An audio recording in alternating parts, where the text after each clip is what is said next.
Café com Toda Hora abre hoje uma série especial, uma série que vai ouvir, entrevistar, conversar com homens e mulheres da política do Vale dos Sinos, do Vale do Caí, do Vale do Paranhana, dos primeiros degraus da Serra Gaúcha. E neste primeiro episódio, abrindo a série, o Café com Toda Hora visita a cidade de Campo Bom e visitando a cidade de Campo Bom, estamos no escritório de Faisal Caram, ex-prefeito, secretário de Estado, deputado estadual, homem de muita experiência, de muita bagagem. Obrigado por nos receber. Obrigado a vocês, Marco, uma oportunidade gigantesca, né, de falar com a população de Campo Bom e do entorno, é claro. Deixa aqui eu já ser curioso, extremamente curioso. Faisal Caram está voltando? Vai voltar? Quando volta? Um dia voltará? Essa é uma pergunta que a gente se faz todo dia, né, Marco? Eu nunca saí de Campo Bom, não tem como, a cidade a gente adotou, né, como nossa.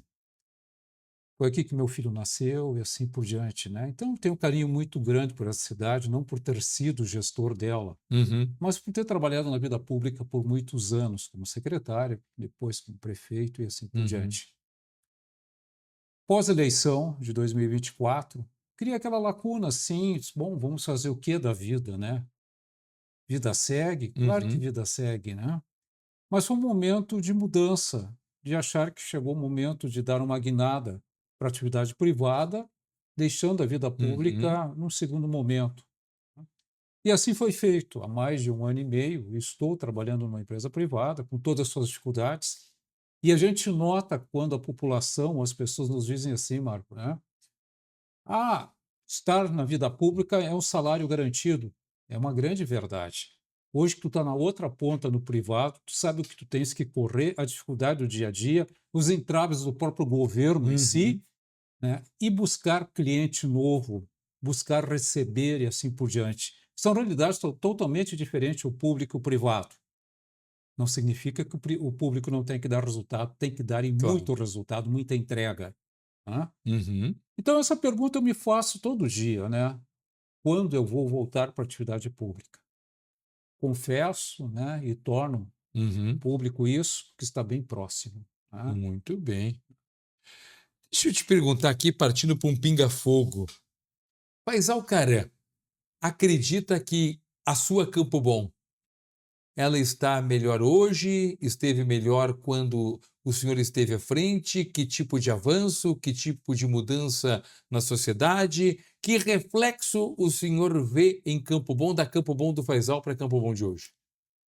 Marcos, o que me difere do gestor anterior e do atual gestor é o conceito que eu tenho de olhar para as pessoas, cuidar das pessoas. Isso nós fizemos muito, tanto na educação como na saúde. Todos os investimentos que foram feitos ao longo de 8 anos, quando eu estive frente da prefeitura, teve esse olhar de melhorar, tentar melhorar a vida das pessoas. E com isso vem toda essa questão de mobilidade, infraestrutura de cidade, manter a cidade limpa, organizada, pintada. Era um cuidado que se tinha muito grande, que infelizmente hoje não se tem. Uma cidade bem iluminada, né? Priorizando o bem-estar das pessoas, fazendo que Campo Bom virasse uma referência sempre nessa questão de qualidade de vida. Uma preocupação que eu tive ao longo de 8 anos. Certo. Quero agora tocar num assunto que envolve força, nostalgia e ausência. Pergunta que eu vou lhe fazer agora trata de força, nostalgia e ausência. O nome de Faisal Caram ainda é lembrado com muita força. Isso é nostalgia? Isso é ausência de líderes? Ou isso é reconhecimento de trabalho? Eu acho que é um pouco de cada, mas principalmente a ausência do contato junto à população, de estar presente, que seja num boteco, num campo de futebol e assim por diante. Se fazer presente junto à população, né? Poder abraçar as pessoas, né? Isso eu acho que falta.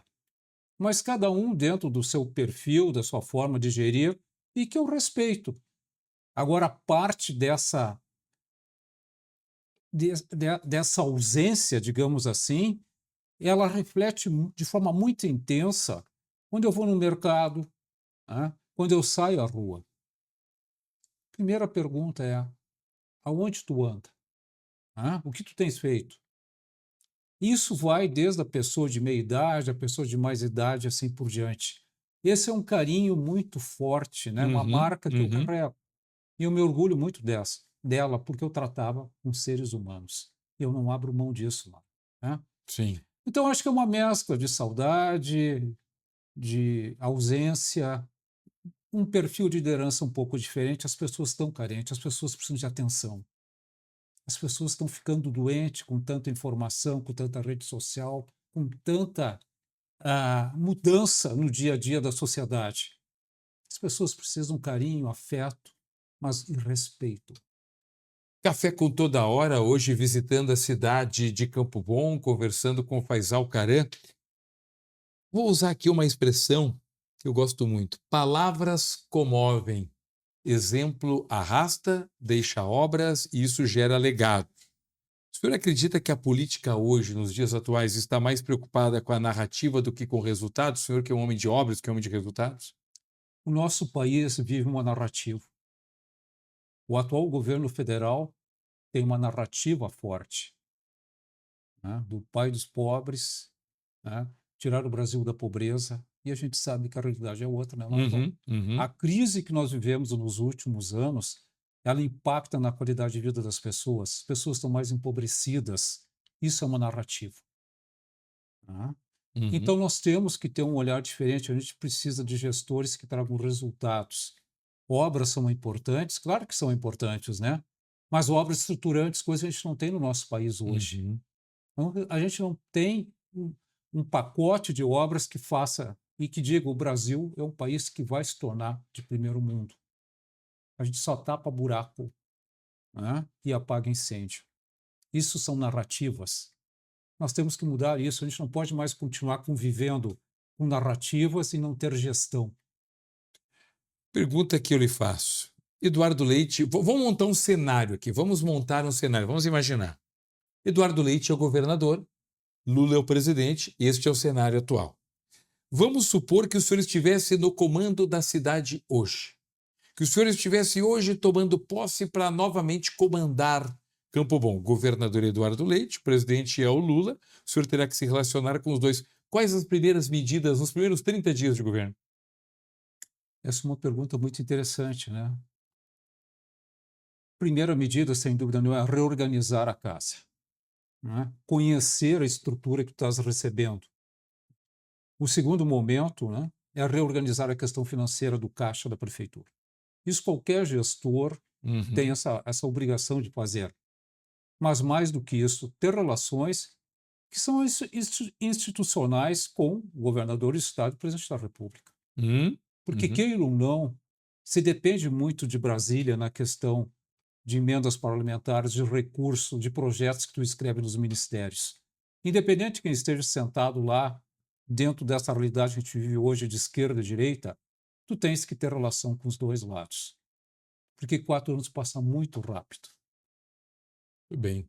Tem um ditado popular, Faisal, que diz que antes um verdadeiro amigo que apontando erros te conduz à vitória, do que um falso amigo bajulador que te perpetue, te eternize nos erros. Qual decisão, sem pensar duas vezes, tomaria novamente? Não, essa aqui eu não pensaria e eu tomaria novamente. Olha, durante os 8 anos que eu estive na prefeitura e nos outros cargos que eu ocupei, tivemos momentos muito difíceis, Marco, de decisões, né?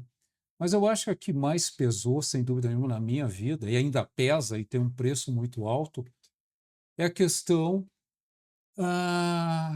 de uma condenação que eu tenho, em Uhum. primeiro grau, que saiu há poucos dias atrás, mas no final do ano passado, né? Num processo de dispensa licitatória na contratação de um gestor para o Hospital Lauro Reus. Uhum. Fizemos o processo 2 vezes, deu deserto, tinha parecer favorável da procuradora e contratamos um gestor. Anos depois, isso foi lá em 2013, veio a condenação, 12 anos depois. Estou recorrendo, confio na justiça, não tem dúvida nenhuma. Uhum. Aí que a gente vai reverter no tribunal, né? Agora, eu não me arrependo em momento algum, porque o hospital ia fechar. Eu era o prefeito, eu não poderia deixar isso acontecer. E não houve nada de errado ali, né? Pelo contrário. Me orgulho de ter feito isso e faria novamente, Marco, Uhum. tá? Até porque eu não sou omisso. Há pouco tempo atrás, uns 2, 3 anos atrás, houveram mais de 20 mortes no nosso hospital por Uhum. omissão, né? Por incompetência de gestão e assim por diante. E ninguém foi condenado até o presente momento. Certo. Não teve um agente público envolvido, mas tu tinha um prefeito, tu tinha um secretário da saúde e assim por diante. Eu não me arrependo. Como eu disse, eu cuidei da minha população e meu hospital não ia fechar. Café com toda hora, conversa com Faisal Carão, uma série de entrevistas. Começamos por Campo Bom. Faisal, a Vitória tem muitos pais. Meu Deus É do céu. verdade. A Vitória tem muitos pais. Porém, a derrota é órfã. Eu lhe pergunto, qual foi o momento mais difícil da sua vida pública? O momento mais difícil da vida pública, aquele que ninguém viu. Eu acho que o momento mais difícil não foi na derrota, mas quando eu estive frente à Secretaria de Educação do Estado, por Uhum, praticamente 2 anos, que uhum, a gente viveu aquele período do Covid, né? De não poder chegar nas escolas, de não ter escolas abertas, de não ter contato com o aluno e ter que dar resultados. Foi gigantesco o esforço que se fez na época, sem dinheiro, Marco. Não tínhamos dinheiro para nada. Nós recebemos o Estado quebrado da época da mão do Sartori, ex-governador, com dívidas extraordinárias ali, um déficit orçamentário de quase 6 bilhões em 2015. Não se tinha dinheiro para nada. Não podíamos comprar nada, né? Então foi um período muito difícil. A gente saía daqui 6 horas da manhã, voltava 8, 10 horas da noite, tentando buscar alternativas para o professor estar na sala de aula, para o aluno receber o seu conteúdo, o seu conhecimento de forma online, sem o professor estar preparado para isso, né? Sem o servidor ter coragem de voltar para dentro da sala de aula porque tinha o risco da doença e assim por diante. Isso impactou mais que uma eventual derrota uhum. eleitoral. Porque eleição a cada 2 anos a gente tem no país. Ganha-se, se Sim. perde. Vamos falar um pouquinho de história, de memória e de lembranças. Nós falávamos fora do ar, a nossa memória, ela está sendo atacada pela inteligência artificial e a nossa memória está sendo atacada pelo mundo digital. Hoje, as novas gerações não têm fotos para recordar. A nossa geração tem caixas e caixas de fotos de nossos pais, de nossos avós, de nossos irmãos, de nossos primos. E isso é memória. Nós somos da memória do boletim escolar, nós somos da memória da primeira comunhão, nós somos da memória da lembrança do batismo, nós somos da memória que fica eternizada em cartas, que fica eternizada em cartões postais, que fica eternizada em fotos reveladas. Você comprava uma máquina de fotografia, Faisal, com 24, com 36 poses, Se mandava revelar, mandava umas revelar, queimavam, outras. aí das 36 restavam 12, e das Isso, 12 restavam 8, porque o pai tirou um sem cabeça e outro sem pés, mas estava ali uma memória, né? isso. Então aí que eu lhe pergunto, e se o senhor decidir voltar? E se o senhor decidir voltar, o que a comunidade pode esperar do Faisal? Um Faisal colorido, um Faisal em preto e branco, um Faisal mais preparado, mais experiente, mais resiliente? Bela provocação saiu, né, Marco? Marco, eu acho que a gente vai envelhecendo, é um processo natural e feliz de quem envelhece, né? Uau. Está vivo, né? E a gente também começa a mudar alguns conceitos, né? E priorizar algumas coisas e dar importância para aquelas que realmente são importantes na vida da gente, né? E ter desde 2024, final de 2024, eu aprendi isso. Talvez pela idade que a gente vem avançando, a gente vai perdendo algumas coisas Uhum, em decorrência uhum. da própria idade, memória começa a dar umas falhas, a mobilidade já não é a mesma, aquela história toda, mas tem coisas fantásticas. Tu começa a ser mais seleto no que tu quer fazer e com quem tu quer fazer. Tá? Isso é fundamental quando tu chega numa terceira idade, que eu já me encaminho para ela. Então eu coloco assim que, sem dúvida nenhuma, eu acho que eu estou melhor. Tá? Uma porque eu consegui entender os meus erros, né? E consigo conviver com eles hoje, né? E não vou repeti-los. Tá? E aquilo que eu tinha de acerto, que eram as coisas boas, elas estão aprimoradas. Uhum. Então eu volto com mais vontade ainda de poder trabalhar, de fazer entregas e assim por diante. Deixa eu lhe fazer uma pergunta. E é uma visão do jornalista. Deixa eu jogar aqui uma visão do jornalista para o político Faisal Caram, para o gestor Faisal Caram. Eu penso que nós estamos diante de uma gestão que, com o interregno, ela tem uma sucessão, ela tem uma história, e acho que nós somos hoje geridos por um projeto de governo que decidiu tornar o Brasil pobre.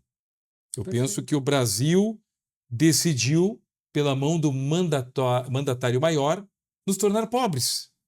O Brasil decidiu não empreender, decidiu não ensinar a empreender, decidiu não ensinar a ser resiliente. Então, eu lhe pergunto, como é que a gente faz para resgatar um país que está há vários mandatos com um governo que decidiu que a população tem que ser pobre, que decidiu que a população não tem que empreender, que decidiu que a Previdência Social em 2070 vai ter um por um trabalhando e um recebendo, que vai quebrar, inviabilizar a Previdência. Como é que a gente muda isso? Nós sempre dissemos, todo político, as pessoas, de maneira geral, que muda através da educação. Mas vamos falar aqui do nosso estado, Marco, tá? Eu estive na Secretaria de Educação, Marcos. Uhum. Nós entramos lá com sérios problemas de aprendizado do aluno, somente o aluno de segunda série, no antigo primário, como a gente está aí, Uhum. que Uhum. hoje são os anos iniciais, e até a quinta série. E depois se repete esse processo, uma estagnação e uma quase violência Uhum. no primeiro ano do ensino médio, que é onde estão os três gargalos. Tá? Bom, mas aí tu parte para uma ideia, quando eu acredito muito na educação, de dizer que o aluno pode reprovar até em 4 matérias. O aluno que não sabe ler, não tem raciocínio lógico, mas é o aluno que vai ter que produzir, o aluno que vai ter que ter uma empresa. Com que qualidade?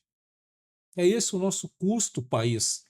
Esse é o reflexo, quando eu coloco esse exemplo que eu vivi dentro do estado do Rio Grande do Uhum. Sul, isso, e hoje nós estamos piores do que estávamos há 7, 8 anos atrás na educação. Tá? Porque parece que é um retrocesso. O governo do estado investiu muito em infraestrutura de salas de aula, perfeito, que tinha salas que não tinham rede, não tinham um ar-condicionado, chovia dentro das salas de aula. Isso o governo fez, o governo Eduardo fez com muita sabedoria. Mas só isso não chega. Nós precisamos de alunos de qualidade. E quando a gente olha lá para o Ceará, Uhum. né, onde muitas vezes a escola tem só uma cobertura, né, nem fechado está no entorno, Claro. né, o Ceará tem os melhores índices de educação no país. Se investiu em qualidade de educação, salários compatíveis com o educador, mas mais do que isso, um projeto de governo voltado à educação. E nós não temos isso, nem no país. Né? É a educação que pode mudar. E eu acho que outra coisa importante também dizer que esse custo das dificuldades de aprendizado ele se reflete no nosso custo do produto produzido pela indústria, na própria qualidade do empresário, que muitas Uhum. vezes ele sai de empregado de uma empresa botando uma unidade semelhante Claro. e vai tocar a vida sem estar preparado para isso, né, Marcos? Uhum. E outra coisa, o sucateamento da nossa indústria. A falta de investimento do governo federal em linhas de créditos para a indústria, para a modernidade. Absorvemos a China, que está vindo com força extraordinária para dentro do país, fechando empresas têxteis, empresas de tecnologia e assim por diante. Porque é mais barato comprar deles do que produzir aqui dentro. E o nosso empresário está atravessando a fronteira indo para o Paraguai. Não é justo um país maravilhoso como esse. Nós precisamos de um projeto de governo voltado ao desenvolvimento, não ao assistencialismo. Chega disso. Temos que cuidar das pessoas pobres, perfeito, as pessoas que precisam. Mas as pessoas têm que andarem. Elas têm que dar o retorno do investimento que o governo fez, Porque não é o governo de A ou de B, é a sociedade. Nós pagamos essa conta. O senhor é um extrato, eu sou um extrato, todos aqui somos extratos dos nossos professores, né? Será que um dia é possível resgatar e ter uma sociedade capaz da gente poder conversar sobre a regra do crase? Se vou lá, volto cá, crase no A. Se vou lá, volto D, crase para quê? Ou então as paroxítonas acentuadas quando terminadas em L, P, N, R, X, T, V. Ou então passar, como eu passei agora pelo memorial ali do pastor Farrapo, Klingerhofer, e perguntar para uma criança da Rede Pública: você sabe quem foi o pastor Farrapo Klingerhofer? Será que vamos conseguir recuperar? Talvez a escola. Com incentivo, com apoio? Exatamente. Investimento? Então, nós perdemos cultura, perdemos educação, né? Porque hoje tudo está na palma da mão um corretivo. Né? Só que é cada vez menor o grau de leitura. Né? Eu leio no celular, eu escrevo no celular. Perfeito. Tá? Mas qual é a concordância disso? Qual é a lógica do que eu escrevo? E como eu interpreto? Hoje eu interpreto muito mais pela questão visual do que eu enxergo no celular, a imagem do celular. Né? Aí vem aquela velha discussão, né, Marcos? Quem são as nossas referências positivas no país? A gente não tem mais grandes referências, nós perdemos. Estamos vivendo um hiato de líderes? Sem dúvida nenhuma. Né? Porque hoje quem é líder é aquele cara que grita, né, que defende A ou B, se torna referência muitas vezes para a população. Né? E isso vai para a política, ele se elege com extrema facilidade porque toma um lado, escolheu um lado. Terminou a eleição, aquele que saiu já virou oposição. E são ciclos que se repetem, trazendo um custo altíssimo para o país de empobrecimento político. Quem são as nossas referências no país hoje políticas? Quem são? A gente tem uma escassez gigantesca.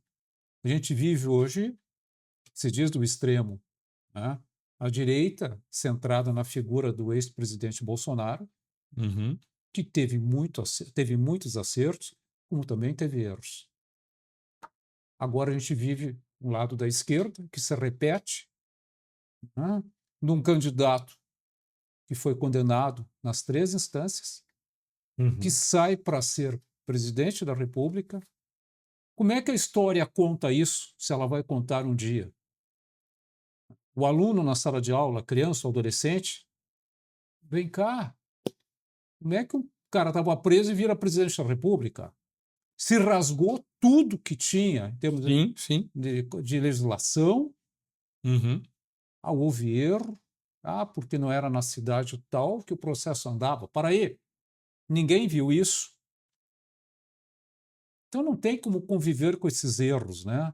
Agora, nos últimos dias, acho, nas últimas horas, o arquivamento da CPI do narcotráfico. Não foi nem na calada da noite, foi na calada da tarde. Da tarde, aonde o Senado aceita, isso que é revoltante, a troca de membros da comissão para votarem. É inaceitável, tu troca dos 10 membros que ali estavam, tu troca 2 para ter maioria na votação. Foi isso que ocorreu, Marcos. E o presidente do Senado deixou. Porque envolve o Banco Master, porque envolve o Supremo.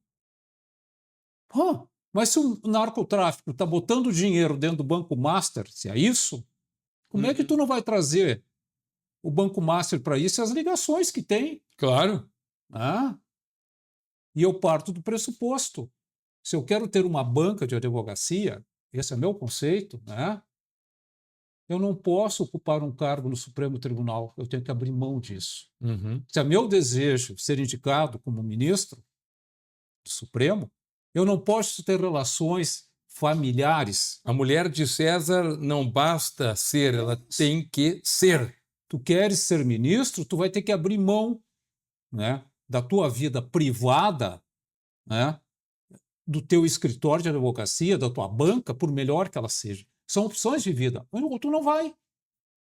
Deixa eu te fazer uma outra questão, já encaminhando o encerramento. Armando Burti, Adroaldo Streck, Mendes Ribeiro Filho, Fernando Albrecht, José Barrinoevo, Gilberto Simões Pires.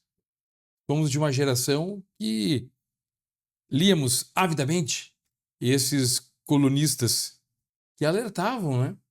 Que mostravam o que estava acontecendo no governo Sarney, no governo Collor, no governo Itamar, no governo Jair Soares, no governo Simão, no governo Colares. E aí que eu lhe pergunto, hoje nós nos informávamos por colunistas certificados, colunistas que 20, 30, 40 anos estavam ali acompanhando diuturnamente a vida pública.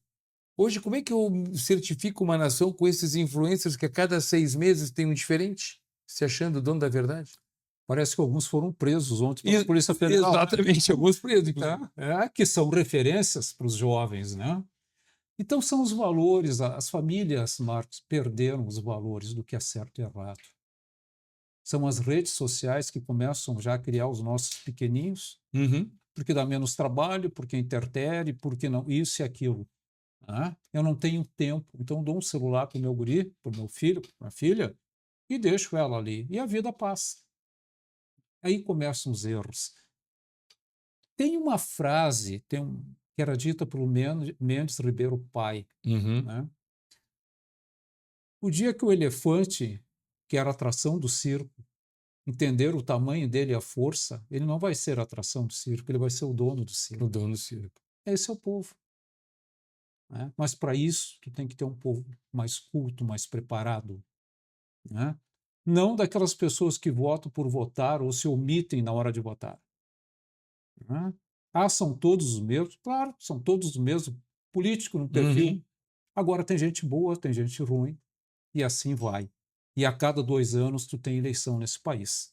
Puxa, me destes um gancho fenomenal para nós encerrarmos o programa. E essa série, a abertura dessa série, lhe perguntando o seguinte: seria o povo um elefante amarrado a um pé de couve, não sabe a força que tem? Não tenho dúvida nenhuma. Nós somos um povo empreendedor, mesmo com as suas limitações, com as dificuldades que cada um tem. Mas nós somos amordaçados pelo poder central de Brasília. Independente de quem esteja lá. A qualidade dos nossos deputados estaduais, federais, que atrelam uma gestão durante 4 anos a emendas parlamentares, a troca, o toma lá da cá, porque eu tenho que manter o reduto eleitoral com obras, com benefícios e assim por diante. Essa não é a função de um deputado federal e nem de um deputado estadual. É leis, é fiscalizar o poder executivo. Já respondestes no início do programa, mas para deixar bem gizado, tu comentaste no início do programa que o que mais as pessoas te pedem na rua é que tu não desista e que tu continue a percorrer a igreja, continue a frequentar os restaurantes, que tu continue a ouvir esta comunidade. Então, é isso que as pessoas mais te pedem? Elas pedem diretamente volta para a prefeitura ou elas pedem não deixa de conviver com a gente? Eu acho que não deixa de conviver com a gente, Marcos. O sentimento que eu tenho é esse. Porque elas não vêm te pedir para resolver o problema da marcação de consulta que não funciona, da demora da fila para cirurgia, do buraco na rua. Não, elas vêm para te perguntar como é que tu está e quando tu vai voltar. Faisal, sou presidente estadual do teu partido, venho tomar um café contigo em Campo Bom, chego aqui e digo, Faisal, não precisas me responder agora, mas eu preciso de ti. Tu vai ter que te fardar, tu vai ter que entrar em cena, tu vai ter que jogar comigo nas eleições proporcionais. Tu vem ou não vem, aguardo a tua resposta, tu paga o café em Porto Alegre para mim. Eu só tenho uma coisa a dizer para a minha população. Em breve teremos novidades. Quero te agradecer, abristes a nossa série de entrevistas e acho que abrimos com um bom conteúdo para quem acompanha o Café Toda Hora. É um privilégio para mim, né, pela relação de amizade que eu tenho, né, com Toda Hora, o carinho enorme que eu tenho por vocês, e a gente está sempre à disposição. Obrigado.